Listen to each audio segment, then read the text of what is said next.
morning. I would like to welcome everyone here this morning. It's time to call the City of Franklin City Commission to order, and it'll be a regular meeting. And at this time, I will ask Commissioner Bush if he would to lead us in a word of prayer. Let's pray. Our fathers who art in heaven, hallowed be thy name. Thy kingdom come, thy will be done, on earth as it is in heaven. Give us this day our daily bread, and forgive us for our trespasses, as we forgive those who trespass against us. Lead us not into temptation, but deliver us from evil. For yours is the kingdom, the power, and the glory. In Jesus' name we pray. Amen.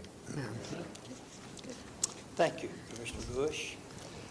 We will move on, and the first thing that we're going to take care of this morning is under general government, and that will be discussion and a possible action regarding a recommendation received from the Franklin Planning and Zoning relating to data tech center and energy production facilities. And I'm going to ask Scott Crabtree if he will speak to that. Yes, sir, Mayor. As you all saw in the packet, we received a written recommendation signed by the Planning and Zoning chairperson, who I think happens to be here. Last Wednesday, I received it from the Planning and Zoning attorney. The recommendation was as cited in their motion, which was to deny the text amendments for the reasons stated in the letter. At this point, it's up to the commission to accept or deny their recommendation. Mayor, I make a motion we accept their recommendation. I'll second. Okay, we have, you've heard the comments. We have a motion by Commissioner Powell to accept the recommendation of the PNC. Do I have a second? Second. We have a second by Commissioner Bush. Is there any further discussion to be? Are we still planning on doing the committee that we formed last session? That will be decided at a later date whenever we have a new industrial board director. I mean, that could be months. It could be, yeah. Well, can we just rescind the motion and make a new motion that we appoint somebody else? That way we can at least get it started. As a point of order, we're in this topic.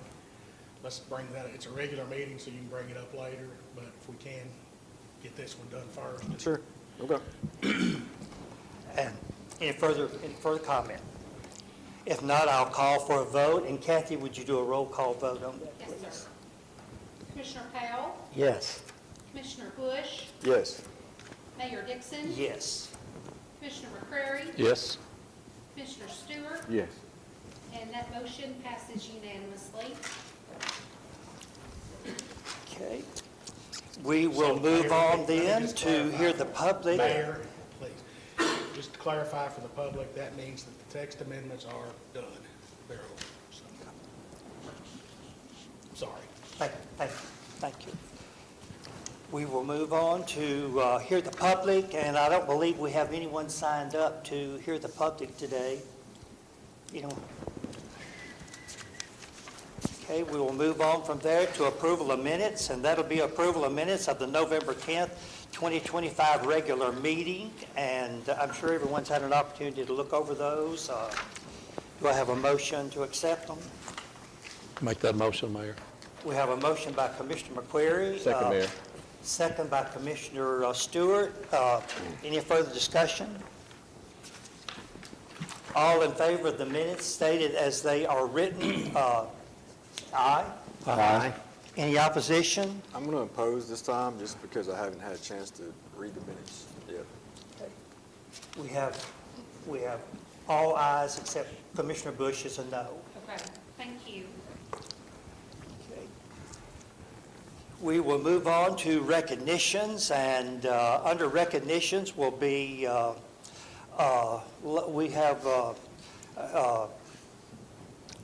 we have Johnny Skipworth here. Johnny, if you will come up, and that'll be achieving the drinking water treatment class AA certification, and Yes, we'll turn thank it you over to very Johnny. much, Mayor. Thanks, Commissioners. I am so happy to be here today to recognize Logan. Yes, he's becoming a repeat offender. He's won his second, or has been awarded his second drinking water Class II certification. So just a certification that is required to make drinking water for the state of Kentucky. It's through the Division of Water. And he is just blazing a trail towards getting his Class 4s, which would make him eligible to run our drinking water plant all by himself. No pressure at all. In his own words, he's all right. He's very humble. He's more than all right. He really amazes us each and every day, and he pushes through all the difficult tasks I ask of him, even outside of just lab sampling and operating the plant, but maybe a little bit of motor work and some plumbing and hanging some signs, and just about anything I need help with, he's there. And I'm just so very proud of you, and so thank you very much for your dedication and your perseverance. And we're very happy for you. Congratulations.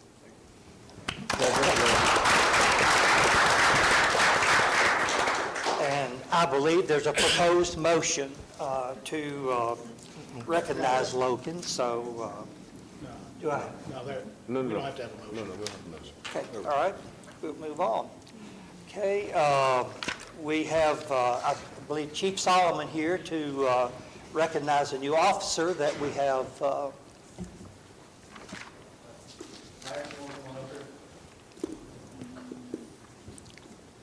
introduce our newest officer, Max Mueller. He just started today. Max comes to us from BGPD, where he spent 5 years. Max actually resides here. Back when he was working for BGPD, he had reached out a few times and inquired when he got done with his contract to maybe come and work with us. So we're looking forward to it. I think he's going to be a great asset to our police department. I want to welcome him and get him sworn in with Scott Crappy. Okay. Well, you don't look like you've been 5 years anyway. All right, Max, if you would please raise your right hand. Do you solemnly swear that you will support the Constitution of the United States of America and the Constitution of this Commonwealth, that you will be faithful and true to the Commonwealth of Kentucky, that you possess the required qualifications to hold this office, and that you will faithfully execute to the best of your ability the office of police officer for the city of Franklin, Kentucky, according to law? And do you further solemnly swear that since the adoption of this present Constitution, you have not fought a duel with deadly weapons within this state, it's hard, nor out of it, nor have you accepted a challenge to fight a duel with deadly weapons, nor have you acted as a second in carrying the challenge, nor aided or assisted any person thus offending, so help you God? And do you finally and further solemnly swear or affirm that you will endeavor to the best of your ability to detect and prosecute all gamblers and others violating the laws against the gaming? If so, please say I do, or I so swear. I do. Welcome aboard, Max. Sir. Thank you. Welcome, Matt. Okay, we'll move on to ordinances, and Ms. Kathy Diller will bring that to us, and that'll be page 19. We'll have second summary reading today of ordinance number 2025-027, an ordinance amending the annual budget for the fiscal year beginning July 1, 2025, and ending June 30, 2026, by estimating revenues and appropriations. And today I will just read the amended numbers. Total revenue, general fund amended to $13,898,329. No change to stormwater. No change to utility fund. No change to sanitation fund. Municipal aid, no changes. Cemetery fund amended to $559,000. No changes in total revenues for perpetual care or the debt service fund. Total appropriations, general fund amended to $12,659,945. Stormwater fund, total appropriations amended to $604,919. Utility fund amended to $11,386,077. No change to the sanitation fund on total appropriations. Municipal aid fund amended to $861,000. Total appropriation amended on cemetery cemetery fund is $467,895, and no changes on total appropriations for perpetual care or the debt service fund. I will need a first and second motion for approval. So moved. We have a motion by Commissioner Powell, Second, Mayor. second by Commissioner Stewart. Question, Mayor. Does this include, this amendment, the total amount, does it include any HR hiring or assistant city manager hiring? No, it does No? not. Okay, thank you. Go ahead, Mayor. Thank you. We have a motion and a second. Any further comments? We'll have a roll call vote, Kathy. Thank you. Commissioner Powell, Yes. Commissioner Bush, No. Mayor Dixon. Yes. Commissioner McCrary, Yes. Commissioner Stewart, Yes. and that ordinance passes. This concludes second summary reading of this ordinance. It will become effective upon passage and publication and will be posted on the city's website. A full copy of the ordinance is available upon request by contacting the city clerk at City Hall during normal business hours. Thank you very much, Kathy. Okay, we'll move on to community services, and that will be discussion and a possible action regarding a proposed playground at the Franklin Police Department, and I think Chief Solomon wants to speak to that for us. Thank you, Chief. Thank you, Mayor. Before we get into the what, I just want to kind of go back in time a little bit and talk about the whys, all right? So if anybody's ever listened to any articles that I put out on a paper, read any articles, or listened to me talk, you'll hear me talk about community policing. It's been a central focus of mine all the way back when I took over as chief in 2014.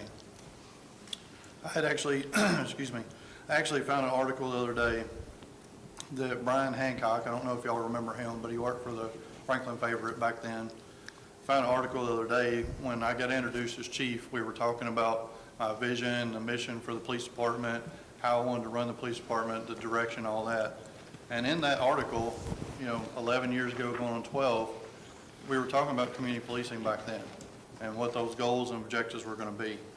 So if you look back in 2014, it was a very pivotal time for policing. There was a lot of contentiousness going on in the nation with law enforcement, stuff like that. So it was a very pivotal time for us to foster relationships, collaborate with partnerships and stuff in the community. So we did that early on. If you remember, we were the first ones in 2015 in this region to fully implement our police department with body cams. The reason why we did that was because of transparency and letting the public know that what we say we're going to do, we're actually going to do it, and we're going to follow up with that. So everything that we've done since then, we're active in our community. We host events. We've had thousands of people, up here for different things, since we've moved in this police department. So in 2016, I started talking to Kenton about the need for a new police department. Obviously, we had far outgrown our police department. The size, we had, double the officers that we had back then. And then in 2018-19, we got into talking to Branstetter and Carroll about, the design plans and all that. It was at that time I started going around, went to 10 different police departments in the Commonwealth of Kentucky that had been built, police departments have been built in the last 5 years at that time. One thing that I noticed is they were all standalone facilities.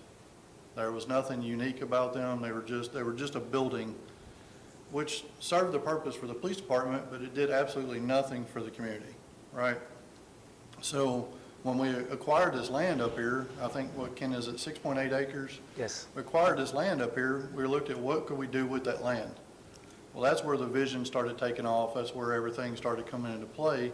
And we're like, how can officers, like, that are young and they're small, how can they grow up and want to be police officers for the Franklin Police Department? Well, you do that by fostering those relationships. You do that by having them up here, getting comfortable with police officers and becoming one with your department, right?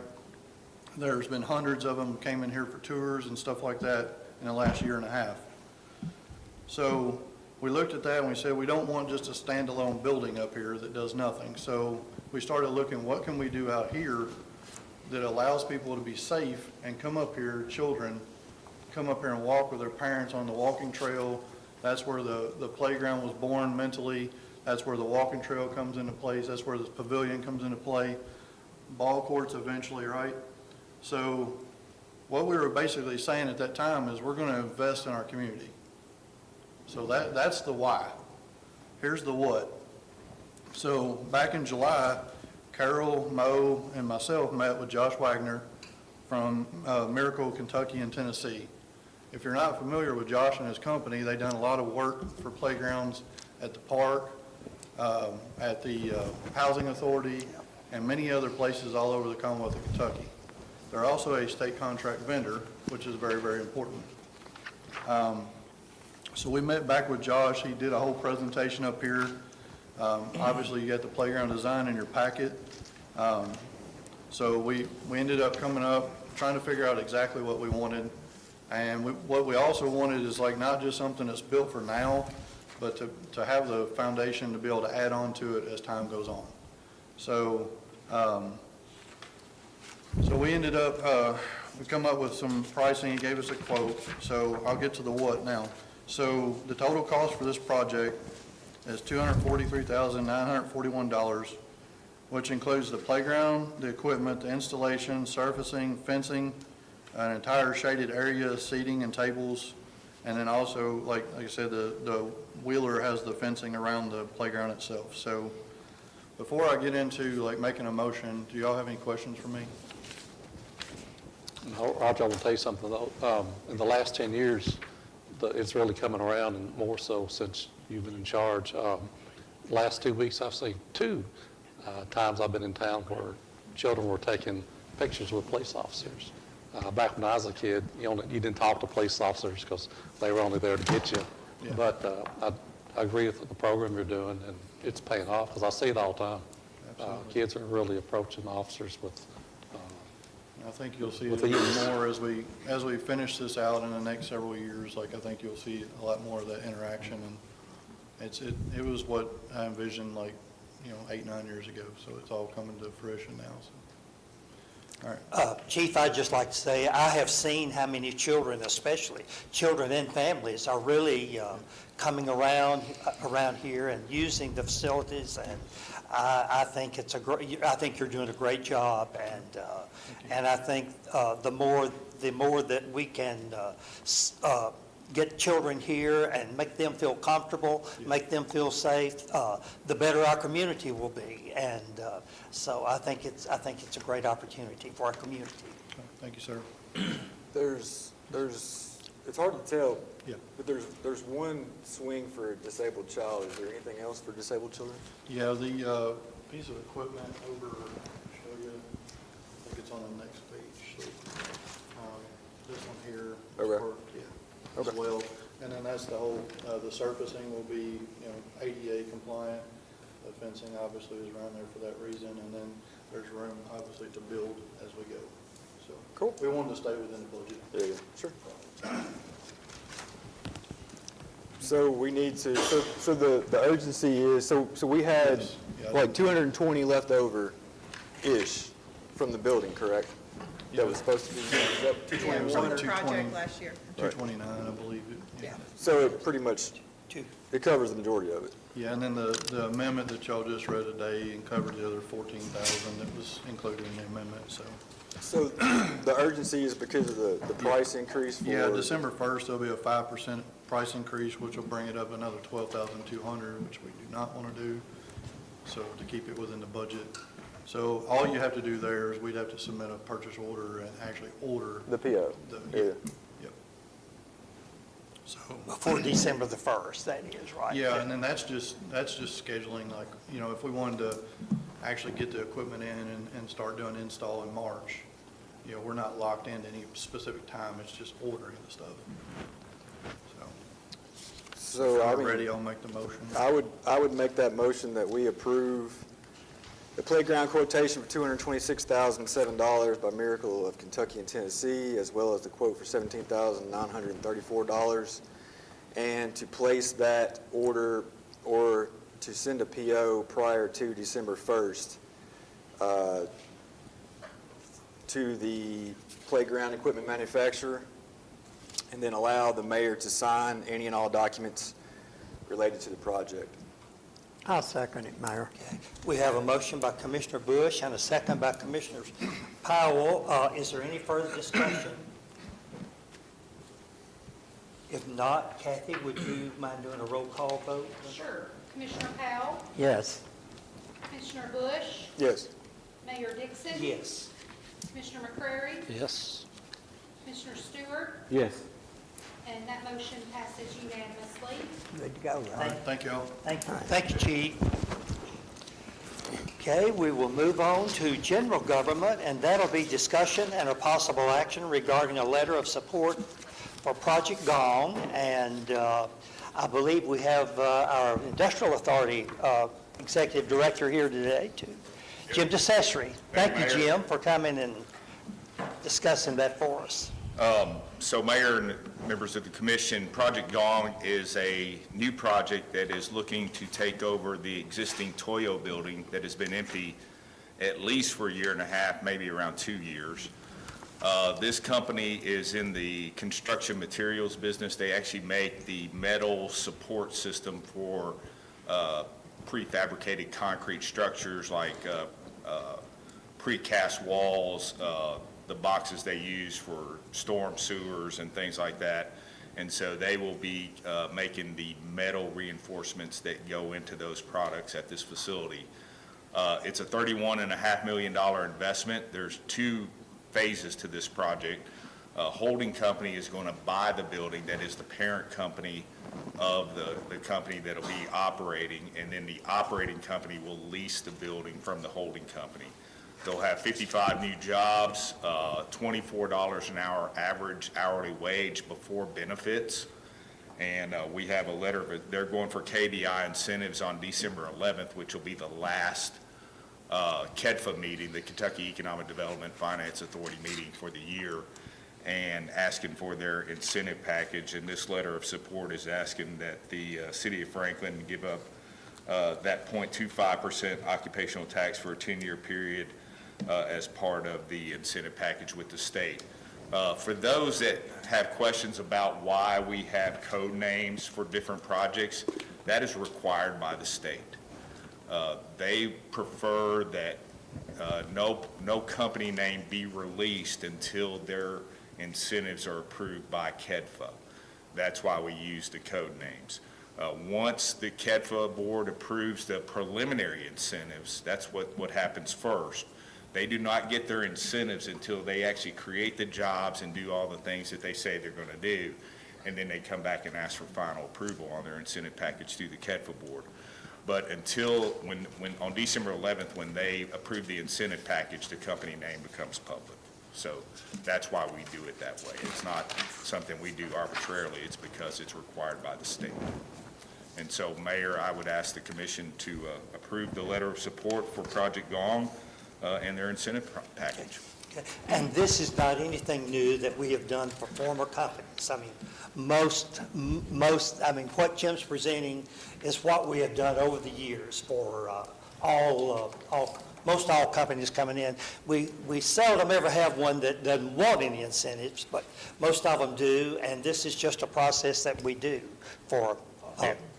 Mayor, if I may, not only do you need to approve the letter, but the commission needs to authorize you to sign it. Okay. So you've heard the presentation. Do I have a motion to that effect? Mayor, I have a question first. Scott, when they apply, go ahead. We need to do a motion and have a Mayor, motion.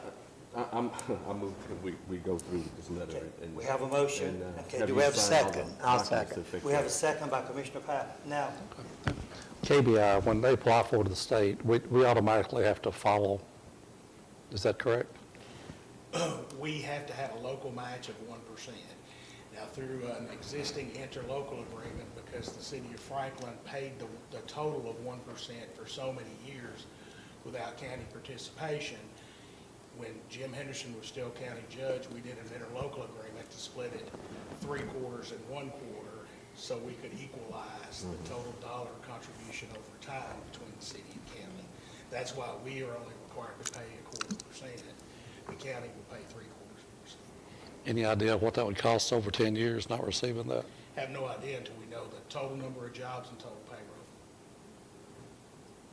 I mean, you can do quick math based on what he said, but there's no way for me to know until I know those numbers.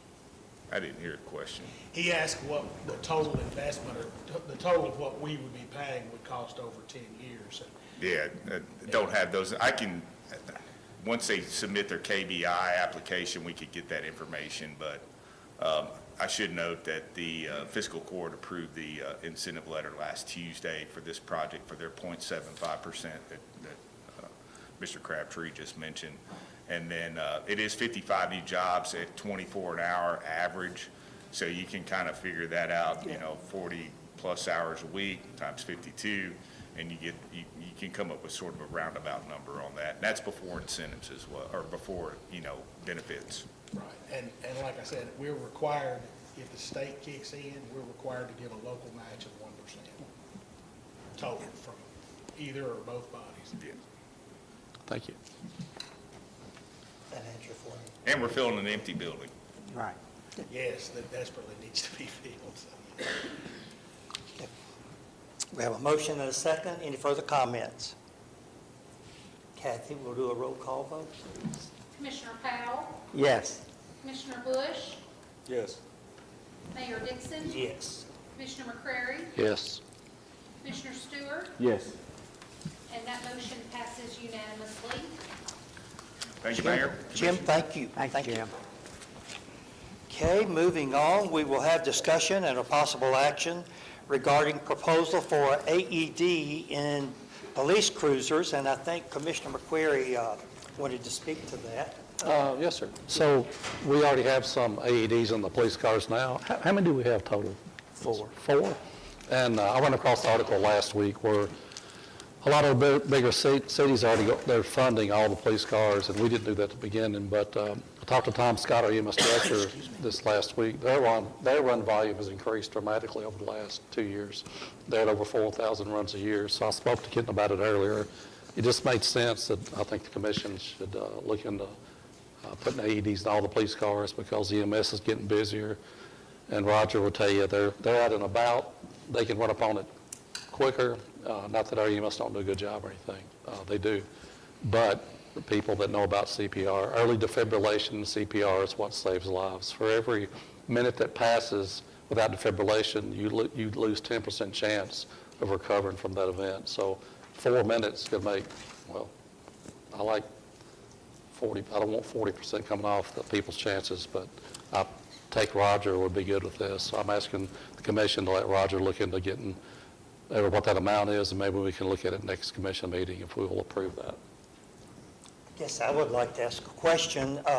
We do have 4 cruisers with them, correct? No, sir. How often are they used? Just one. Chief? We have one at City Hall, one in PD that passes around, so. Yeah, so. How often? I mean, is that,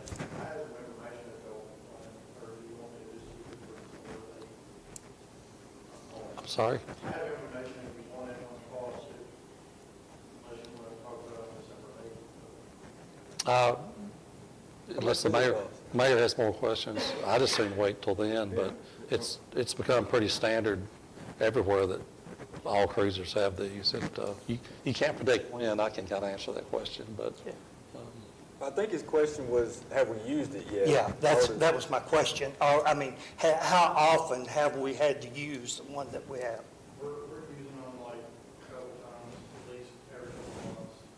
So they do. Saves one life, so it's worth it. Use, but they're not 100%, like, we're not having to use them as much. But it's one of those things, like, if you need them, you need them. Yeah. You don't want to not have them available, but right now we do have them for all what we do is sign them out to the ship officers for the crews that they have on ship at the time. I'm not sure exactly if we're talking about actually outfitting every police car, every patrol car, or just keeping enough for the on-ship officers. How much are they? Yeah, that's good. They're about $1,100 a piece. How many cars do we have? We would need 20 for patrol, but I don't think we have enough. We're not budgeted for that, are we, Carol? There's not, I mean, it's something I think we can look into. Worth it. What's the life of these equipment? Oh, years. I Years? mean, we Well, it have, depend on how often you use them. no. Really, That- the battery life, so we're under 50% battery life. We got these like a year and a half ago. You're looking at about 3 years, give or take. So you're looking at about $7,000 for batteries if we're outfitting the entire fleet. When I say fleet, I'm talking about patrol officers. Be about 7,000 every 3 years, and about 1,200 every 3 years for pads. You have to change the pads and all that out there. Okay. I was curious to know the life of them, because if we, you know, in my vote, if we talked about voting, it wouldn't be one for every cruiser, but it'd be one for every officer on each ship. What's the maximum number of officers that's on a shift at a time? We do an overlap, so I would say 7 or 8 would probably max any given time when you're overlapping shifts if we work full time. So then we really only need about 5 more? Well, you gotta look at the potential of replacing these batteries on the ones we have now. Like I said, they're under 50% shelf life, so we're looking at another 6 months before, I don't know what the time frame is, but you're gonna be on the south end of those batteries. So you might as well replace the AEDs. They don't recommend just buying new batteries. It's almost the same cost as an AED. So Yeah. if we're gonna do that, I would recommend getting about 8, honestly. So you'd recommend 8, and they're 1,100 apiece-ish? Okay. Let me, if I can jump in for 1 second. When you start buying something like this, it's kind of like the liability of somebody during a snowstorm. If you start scraping off the snow on your sidewalk and you do a half job or don't finish it and somebody falls, you're liable. If you left it alone, you're not. If you get 3 or 4 of these and you don't have it at the right time on a shift, then somebody could potentially sue us and say, well, you had them available, why didn't you have them available then? So my recommendation, if you're gonna buy them, is buy more than you think you need to make sure everybody that could potentially need one has one. So what would you Plus, recommend? why would you not spend the money? If it saves one life, it's worth it. So what would you recommend, 12? Exactly. I think you need to have, I mean, I think the recommendations come back with December 8th and give a recommendation, cost and how many that the police that's a good department. idea, because I think you need to have more than what you think you might need, just so we're Yeah. 100% covered. So is that, are you responsible for that? Yeah, I can come back with all the facts and figures on the Okay.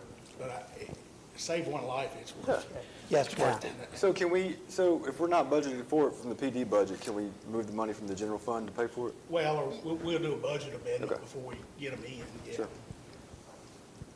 Wouldn't you think? Yeah. That's what she generally does. We're good with that? Okay, 22, but we didn't. moving on, It's on the shift. under general government will be discussion or possible action regarding proposed ordinance rezoning property located on 31W South owned by Savari Investments LLC.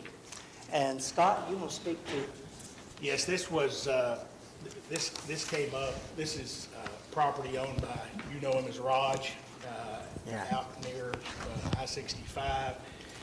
He has asked for this property to be annexed. If you find it so appropriate, we'll need 2 sponsors for the ordinance. Commissioner Powell is one, I'll sponsor it. okay, we have Commissioner Powell, Commissioner Stewart. so we'll have first reading during the You got ordinance it. section. Thank you. Okay, moving on will be discussion and a possible action regarding the release of a maintenance bond for the Franklin 49 LLC, and Carol will speak to that. I think that pertains to Grace Road. It does, Mayor. So back in November of '24, the city required Franklin 49 LLC to give us a maintenance bond for 1 year for just over $21,000, just to ensure that they completed their work out on Grace Road at Arrington Downs subdivision. There was a final inspection done on November 7th of 2025, and the work has been satisfactorily completed. And so I am requesting that the commission approve that we release the maintenance bond. And the attached release form in your packet would need to be signed by the mayor. I'll make that motion. Okay. We have a motion by Commissioner Bush, Second. second by Commissioner Powell. Is there any further discussion? All in favor, aye. Aye. Any opposition? And that motion carries. Okay, and moving on, we'll have discussion and a possible action regarding renewal of an EFAC service contract, and Carol will speak to us on that also, please. Yes, thank you, Mayor. We are required to keep a fax line for open records requests, and we have two of those fax lines, one at the PD and one at City Hall. So 3 years ago, we had a fax line through Windstream, and they really didn't want to continue it, so they jacked the price up astronomically. And so at that point, we found this NUSO for an e-fax line. It's essentially like getting just an email, but it counts as secure as a fax. So our first contract was 3 years. It just ended. We need to do a renewal on that. Right now, we're on a month-to-month contract at the same price. The new 3-year contract, the quoted price is $18.95 per line per month, which is the same as what the last one was. And the total contract price is $1,364.40. So I'm asking that the commission approve to accept the quote from NUSO for the e-fax service and authorize the mayor to sign any and all documents related to the service. So it's be 3 years? Yes, Same, it'll be 3 years. 1,300 for 3 years. Okay. Okay.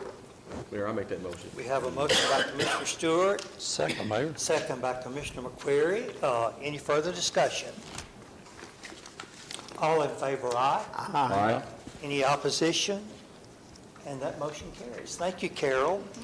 And let's see, I believe you have the next one too. That's Well- discussion of possible action regarding amendment to the Walmart credit card account. And if you'll speak to that one also. Adam's going to Oh, take Adam, that. sorry, Adam. I had Carol down. I'm sorry. It's all good. Thank you, Mayor and Commissioners. So we had a Walmart community card program that we've been using for a long time for, emergency purchases and stuff like that. That program actually just ended without any kind of notice. So we are needing to apply for new cards, so the department heads will have a card if they need to go to Walmart to get anything. It's called Trevi Pay, so we would just go online and apply for it, and that way we can get the cards to the department heads, so we can get that for them. So if the commission agrees, allow us to apply for the new pay by invoice with Trevi Pay with a credit limit of $5,000 and authorize the mayor to sign any and all documentation related to this program. And all we're doing here is just applying for a new card. Yes, the other since they program just cut- ended, so that It's- line's gone. Right. So we we need just- 5,000 access to that. Okay. Do I have a motion? So moved. We have a motion by Commissioner Powell, Second, Mayor. second by Commissioner McQuarrie. Question, Mayor? Sure. I'm just curious, and I think it'd be just good to, for it to be known when we're spending money like that. It's a community card. What do we use that for? Uniforms, I know Johnny likes to use it a lot for, stuff at the plant. Okay. Same with all of them. Okay. Just quick needs, basically. Okay. We don't use it a whole lot. Right. It's there in case we need to run out there and get something really fast. I didn't see anything about how exactly Yeah. that was used. I just like to Right. know. I think it's good Yeah. to know that. Okay, thank you, Adam. You're welcome. And Commissioner Stewart, it's just really replacing a line of credit that was. Oh, yeah. Yeah, it's already, it's all I'm ended. aware of that. Yeah. I was just curious to know what it was spent Yeah. for, period. Yeah. Okay. Okay. We have a motion and a second. Any further discussion? All in favor, aye. Aye. Any opposition? And that motion carries unanimously. Thank you. Thank you, Adam. Okay, moving on, we'll have discussion and a possible action regarding a resolution authorizing amendments to the Historic Preservation Guidelines. And Lee Ross is here to bring that to us. He's the chairman of our Historic Preservation Committee, so Lee Thank you, Ross, Mayor. take off. Yes, sir. We formed the Historic Preservation Committee years ago to obviously save our historic buildings. Our first focus was the downtown core, the Central Business District. We've expanded since then to historic neighborhoods in the adjacent, like West Cedar, South College. And we've realized we have a really secondary goal there that's become a primary goal, to preserve our historic homes for people who invest in those neighborhoods. And then what we've sort of set to expand on with this motion is to tackle our accessory structures. So to protect accessory structures especially in the neighborhoods, and to limit or at least require a review of new accessory structures. So if you live in a historic home on South College Street, you can have faith that your neighbor doesn't come in and build a warehouse in their backyard. Right? There's some ways to navigate the zoning ordinances that may be acceptable but may not be aesthetically pleasing. And so all we want to do is slow down the destruction of the accessory structures, require a review first. And then, as you can see in your memo, accessory structures that complement the main structure. So if you have a Victorian home, ideally your accessory structure is something that would have been built back then in a Victorian style. And then also as a major note, that accessory structures should be secondary in size and scale, so in height and footprint. So ideally you don't have a 1,500 square foot house with a 15,000 square foot shed in the backyard in the historic district. Those things happen in the county, no problem, but ideally not in the historic district. So what's it, so is this whole thing new, or is it changing something? Just the accessory structure. I'm not, we have I think you have a 2-page document that says accessory structure guidelines. So this is adding to our current historic? Yes, sir. historic. Yeah. So what does it do to, so what are we talking about? Accessory structures that are already there that are not historic, though? So if you already have one, you're fine. It's grandfathered in, essentially. If you have let's say you live in a house from the 1880s and you have an accessory structure from the 1990s, that's fine. If you go to remodel it, we would try to, move in the direction of being a little more historic looking. But there aren't many instances of overly sized accessory structures in the downtown area. We're just trying to get ahead of it a bit. And then where we work in Nashville, Franklin, Tennessee, and in Bowling Green a lot, the big thing is to build a second house in the backyard. And you can actually have a second family living on the same parcel. Again, fine in parts of town, but ideally not in the historic district. Does P&Z have current regulations preventing that large of a structure? There are height and building area limitations, but they are not related to the main building that I know of. This is more from an aesthetic standpoint. Yes, there are accessory structure regulations in the planning and zoning regulation book, but he's talking about keeping the historical significance, consistency in the area. And it's mostly to protect the investments of people who have already bought or invested significantly in a historic home, that their investment's protected.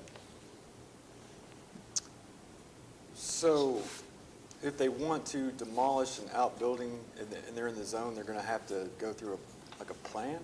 So if you want to demolish, with these guidelines aside, currently you would have to provide a demolition permit to Carter, and that would come to the Historic District Committee, who would review its appropriateness. So if the building is, I think it says in there, over half decayed, or if you have an engineer saying this building is going to fall, you can get your permit from the Historic Committee and then get your demo permit from Carter. In this case, we're just saying that you should take all effort to preserve historic buildings. And that's in the accessory structure before 1900. So what happens if you don't? What happens if you don't what? What happens if you don't do this? If we put these in and you don't do it? Arguably, they could try to get the commission to enforce it, and they very well may. My inclination is, though, if somebody's just trying to raise the structure, probably they're not going to give you much fit on that. In all honesty, I doubt, with the exception of where my office is, I had an old historic accessory structure that I tore down years ago because of dilapidation, but I can't imagine there are that many accessory structures even out there that are historic, so this probably won't be applicable hardly at all. That's why when I reviewed it, I thought, well, this is kind of a no harm, no foul. It's more if they want to build one to make sure it looks consistent with the neighborhood, because as you all know, particularly on West Cedar Street, the people up there have spent a lot of money to try to, keep the integrity of that area and make it look historical and nice as an entryway into our town. And they don't generally want, somebody to put up a metal building in the back that has sliding doors that maybe you got from Lowe's. Not saying there's anything wrong with those, but you know what I'm saying. It may not look like the rest of the neighborhood. So I don't think that's going to be a big issue, Commissioner Bush, but again, I don't know. And to that point, for the most part, in most of the parcels downtown, the base zoning won't allow an extravagantly sized building because you simply don't have the green space. Yeah, and But- the lot sizes aren't there. Right. We're just saying it should be shorter than the house and it should be complementary to the house. Just so that we can keep our historic homes attracting, people who take care of the homes. Trying to be clear on this. So let's say, now, let's take Scott's, for example. Could you build, with this proposal, could you build just a standard double-car garage? Absolutely. As long as, is there going to be strict guidelines, like metal, it's got to be this, got to be that? I mean, I don't want to restrict somebody from building a nice-looking Of course. garage that, Right. Same, and we went round and round for a couple of hours about materials. And so we asked that it's a guideline, first of all. So the material should be complementary, which gives you a broad range of options. And again, it's a guideline. So if you can prove that your metal building is complementary to the house and it looks great and you can't really see it from the street, we're probably behind you. but it don't have to be tons of money spent on matching Right. a Victorian-style Sure, of building. course. Right. Right, okay. Right, and we argued the same thing, we're the designer on it. Accessory structures then were secondary in nature, they lacked the detail of the house. So as long as you're complementary, we're not asking you to replicate any kind of custom That's my concern. gingerbread work or something like that, right? We also wouldn't want that garage to be 2 stories with your house being 1 story and suddenly your neighbor doesn't have any sunlight in their backyard. Well, and keep in mind that, going to enforcement, Commissioner Bush's question, that if somebody went to the Historic Preservation Committee and didn't like the answer the Historic Preservation Committee gave, they're going to come to you guys anyway. You guys would ultimately get the final decision about whether they've overstepped their authority or not, and whether to enforce it or not. So, as Lee Ross pointed out adequately, these are just guidelines. That's it.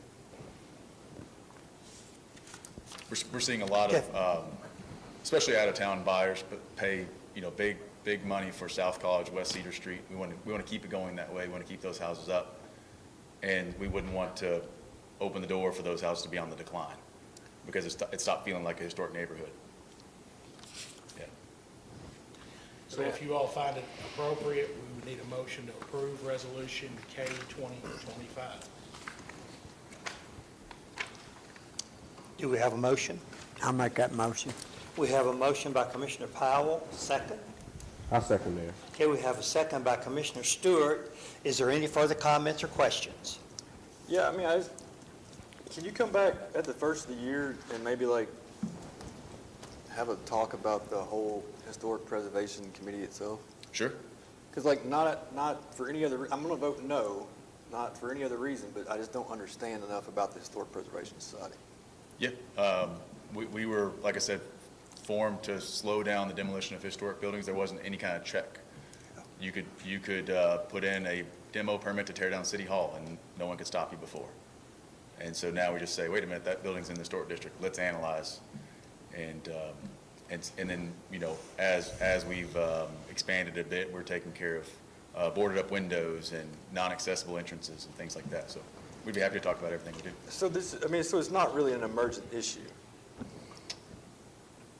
This, for today, Yeah. this item? I know we've got a motion and a second to vote on it, but I would just like to wait until after we have heard more to better understand it. But that's just me. I'd be happy to talk about what we do and our concerns. Our concerns are based on proposals we get and what we see in other cities.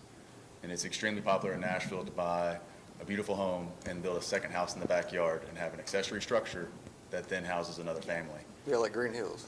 Yeah, and Terrible. the neighbors don't like that. Yeah. And so then we have an exodus of people living in historic homes.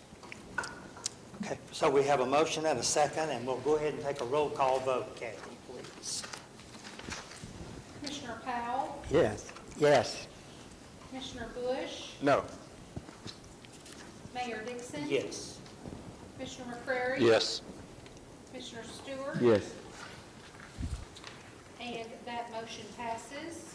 Thank you, Kathy. And I Thank do you, think Lee it's- Ross. Mayor, I do think it's probably a good idea to have them come and re-explain in January or February. Yeah, oh, yeah, he That's said okay. he would be willing to come back. And the ones of you who were on here then realized that when we formed this committee, everybody kind of went round and round about it then, about how much power we wanted to give them and all that, because it is a sore subject to tell people how to use their property. So I think, Lee Ross, you'd be a great candidate to come back. I'm going to draft you to come back and explain all that to Yeah. the commission. Thank you, Thank sir. you, Lee Ross. Okay, moving on, we'll have discussion and possible action regarding Kentucky League of Cities safety audit. And Chief Solomon, you want to speak to that? Mayor, as he walks up there, we had, from the KLC, we had an audit back last summer, and we got a before and after, and I just thought it would be good because at the PD, the policies and procedures that you can have and what they're constantly updating. So I'd asked Chief Solomon to kind of come back and say, what can you do to help us? Because they have a lot of these things that's already implied with the PD. So I kind of drafted him into improving our scores. So Chief, you want to go ahead and go forward? Okay. Thank you. So included in your packet are the 4 different audits from the initial one and then the 2 updated audits. So we did our initial audit September 3rd of this year, where Ben Cook from the Kentucky League of Cities came in and met with myself, Kenton, Jeremy Perring, Trent, Daryl, and Johnny. And then after we met in person for, I think it was about an hour, hour and a half, I took Ben around and we went around to each Public Works, Water Department, and wastewater, and we did on-site inspections and assessments there as well. And what they do is they come back with the information from there to make changes, whether it be OSHA changes or safety changes or, recommended things that would improve your audit. So took some notes, compiled some information, went back, made some initial changes, sent some policies over to Scott, some loss of continuous service thing went to the utility department to utilize for new service, things like that. So coming November 14th, we did a new and improved audit. So you can kind of see where just initially from the business auto, we went from a 20% up to a 87.5%. And then general liability, that one went from 53% up to, I believe, 81%. Our public official audit, that one actually, it says 80% here, but I was talking to Scott on the phone this morning. There was actually a couple policies that we did have that are not reflected here, so we actually would be at a 95%, not 80%. And then in the last one was the sewer, and we passed everything in the sewer except for the documented inspections part, which basically I talked to Trent about that. So every 5 years, you have to go through a full inspection of the sewer system. It would be over $100,000 to do that. So 70% outside of doing that is exceptionally well. Most cities are not going to go to that extreme or that money to spend to do, to try to get above an 80% in that category. So as long as we stay above 80% and all these categories, our insurance premiums are exponentially lower, but not to the point to try to offset that with $100,000 worth of service to do inspections on sewer lines. So Trent, do you have anything to add on that? I know he said he would like to do it, but at that money, it's so you have to contract that out. So, but yeah. So Do y'all have any questions on this audit? Or? And this is something we constantly have to, and I've asked Roger to kind of keep watching and making sure we're doing policies and procedures and keeping this in check, because it asks for kind of a safety committee, and we got to meet, we got to do minutes, and we got to report. So, and obviously it's a good, like an audit from KLC. It's a free audit.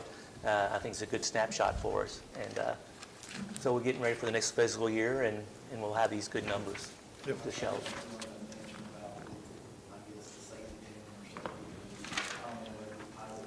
Yeah, so a lot of the things we have to implement, I mean, you see a lot of it on here where we went from 0 points to, whatever the maximum points were. One of those things like Trent's talking about is a safety committee. That's myself, Trent, Daryl, Dan, and John, and Johnny. So we're all on that safety committee, so we'll meet every quarter. And then there needs to be on-site inspections twice a year, which I've already conducted one with all the departments, and I'll go back here in about 6 months and do another one. But as long as these things, then we're going to a conference in March, which will increase our score a little bit more in one category. So most of these things will be up in the 90, 95 percentile by the time we get around to the insurance premium portion of it in March. So, but been a lot of diligence, a lot of work put into this, but I think we should be proud of the scores that we're at right now. So, and there's no motion today. I just wanted to bring this to y'all's attention. So, Thank you, Chief. all right. Thank you, Roger. All right. Thank y'all. Thank you, Chief. Okay, we will move on to public safety, and I don't think we have anything under public. From there, we'll move on to utilities, and under utilities will be discussion or possible action regarding award of bid for the hydrant replacement, and Trent's going to speak to us on that. Thank you, Mayor. The city published an invitation to bid 2026-06 hydrant replacement bid. The bid opening was Wednesday, November 4th at 10 a.m. There were 2 sealed bids submitted as follows. Progressive Excavating, LLC, put in a bid for $29,080, and Slager Excavating was $44,377. I don't know if y'all have the bid packets, but this is kind of just for labor. The city will be providing the hydrants for the excavator and the labor. And based on our bid valuation, we recommend the city award the bid of the hydrant replacement to Progressive Excavating. We have used Progressive Excavating in the past for other jobs, and they do good work. I don't know if y'all know Mark Roberts or not, but Mark does good work. So proposed action, the commission agrees with the recommendation, award bid 2026-06 in the amount of $29,080 to Progressive Excavating, and authorize the mayor to sign any and all documents related to this project. Okay, you've heard the proposed motion. I'll make that motion. We have a motion by Commissioner Bush, Second. second by Commissioner Powell. Is there any further discussion or comments or questions? All in favor, aye. Aye. Any opposition? And that motion carries. Thank you, Thank you. Trent. And next will be discussion and a possible action regarding the award of bid for the backwash pump, and Johnny Skipworth is going to bring that to us. Thank you, Johnny. Oh, you're welcome. Thank you very much. Appreciate it. So the city published an invitation to bid number 2026-05, new backwash pump. The bid opening was Wednesday, November the 5th, and at 10 a.m. There were 5 sealed bids submitted, and I can read through those as follows. There's American Pump Repair and Service Incorporated, $194,000. Brooks Motor and Electric, $134,071.91. Industrial Power Solutions, $265,850. John Bouchard and Sons Company, $256,443.80. Wascon Incorporated is $161,663. Based on our bid evaluation, we recommend the city award the bid for the new backwash pump to Brooks Motor and Electric. They have done work at the water treatment plant before with small pumps, and I think they do a great job, and I enjoy working with them. Okay. So Our proposed action would be, if the commission agrees with the recommendation to award the bid number 2026-05, new backwash pump in the amount of $134,071.91 to Brooks Motor and Electric, and authorize the mayor to sign any and all documents related to the project. And that was our best bid out of 5. Yes, So sir. that's, okay. You've heard the proposed motion. Do I have a motion to that? I'll make that motion, Mayor. Okay. It doesn't matter. I I'll think I- second it. I heard you. It sounds like something. Okay, we have a motion by Commissioner Bush and a second by Commissioner Stewart. Okay. I believe I heard that correctly. One question, Mayor. Sure. Johnny, when are they planning on installing this? So the lead time is about 16 weeks. 16 weeks? Yes. What's the expected life? Expectancy. Our original, the one that we have now is original, it's 40 years old. And with the use, I believe that we'll get another 40 years with our new one. Yeah. We'll be good if we do. Yes, I think We'll that be doing good if we do. we'll be okay with that, yes. Long past me. Any further Me questions, too. comments? All in favor, aye. Aye. Any opposition? And that motion carries. And thank you very much, Johnny. You're welcome, thank you very much. Okay, we will move on to ordinance, and we have Kathy, you will, Got one more ordinance today. We'll have first summary reading of ordinance number 2025-028. An ordinance rezoning approximately 20 acres located on Nashville Road from B5 Interstate Interchange Business to B4 Highway Business District as requested by Zuari Investments LLC. This concludes first summary reading of this ordinance. It will become effective upon passage and publication. A full copy is available at the office of City Hall, or in the office of the city clerk at City Hall during normal business hours. okay, thank you very much, Kathy. You're welcome. Okay, from here, we will move on to executive session, and under executive session will be personnel, and that's discussions or hearings which might lead to the appointment, discipline, or dismissal of an individual employee or member, and that's under KRS 618101F, and I will need a motion to go into executive session. I'll make that motion. We have a motion by Commissioner Bush, Second. second by Commissioner McQuarrie. All in favor, aye. Aye.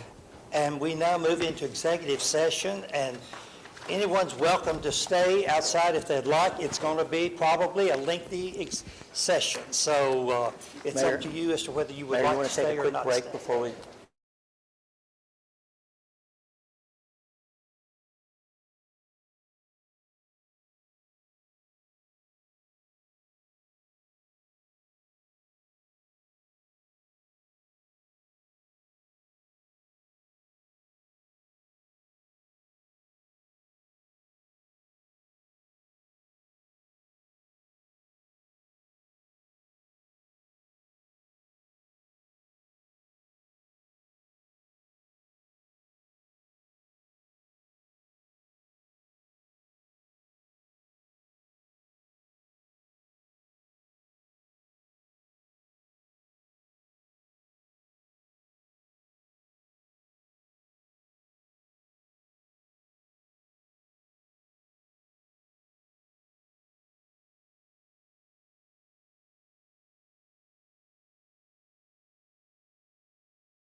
Okay, I will need a motion to come out of executive session.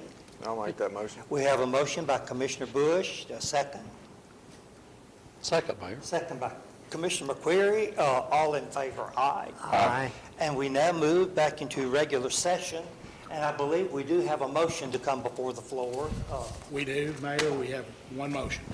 The motion is to hire Austin Bishop for the position of collection service / maintenance worker, effective December 29th. You've heard the proposed motion. I'll make that motion. We have a motion by Commissioner Bush, Second. second by Commissioner Powell. Any further comment, question? All in favor, aye. Aye. Any opposition? And that motion carries. And from there, we will move on to city attorney report. I have none, Mayor. Okay, how about city manager report? No, sir. City commissioner? Thank you, Mayor. Commissioner Stewart? Commissioner McQuarrie? No, sir. I have no report. Commissioner Bush? So do we need to rescind the motion that we made in the last meeting for the committee to study the data center and then make a new motion since Jim has stepped down? I mean, Well, that's the motion that was made was for the industrial authority to form this committee, and he has resigned, and until we get a new, industrial board member.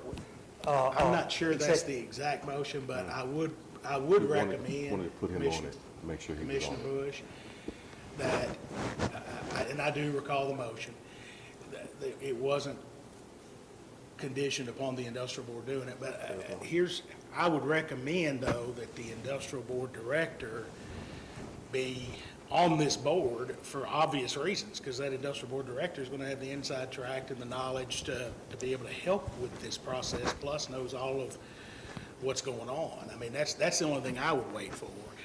And I don't think it's going to be months and months, but that's my recommendation. Y'all can do what you want to as far as reformation of the committee or whatever. So you'll have to direct it to the chair. I am not going to recognize any motions at this point. Oh, I'm just asking a A question. question? Oh, yes, oh, yeah. Oh, My question is if whether or not Jim DeCesare could get the committee started and then hand it over to whoever is in place. I've already inquired about that. He did not He want to do declined. that. He's declined. Because He he wasn't doesn't sure how long he would actually be here. Ms. Wilson, I think it needs to come through the industrial authority because it's an industry-related situation. And that's the my only reason reasoning I'm for recommending it. I that, just Commissioner. think it needs to be, And if and- you have somebody better, or you got some other idea, I don't care, but I think that's an integral piece of this committee, is to have the industrial board involved. And to do that, I think you'd want the director who's day-to-day. You have to go through the mayor, sorry. Jim said that his last day, I think, was February 14th. Are they planning to hire earlier than that so that there's overlap? Like, what's the? It just depends. they're already in the industrial authority is already in the process of trying to hire a director. So- They're in that process as we speak. My understanding is, from talking to him and from you guys, is that's the end date, is February the whatever. If they get somebody before then, he's ready to go. Yes, just depends. I mean, I think it'll be great to have the committee, but I think it needs to be through the industrial. And I do too. I'm not trying to put it off. I just think that's a piece you want in there, is for the guy who knows what's coming to be on this committee. So, but I'll turn it back over to you, Commissioner Bush, since you opened the discussion. If you want to reform the motion, you certainly can.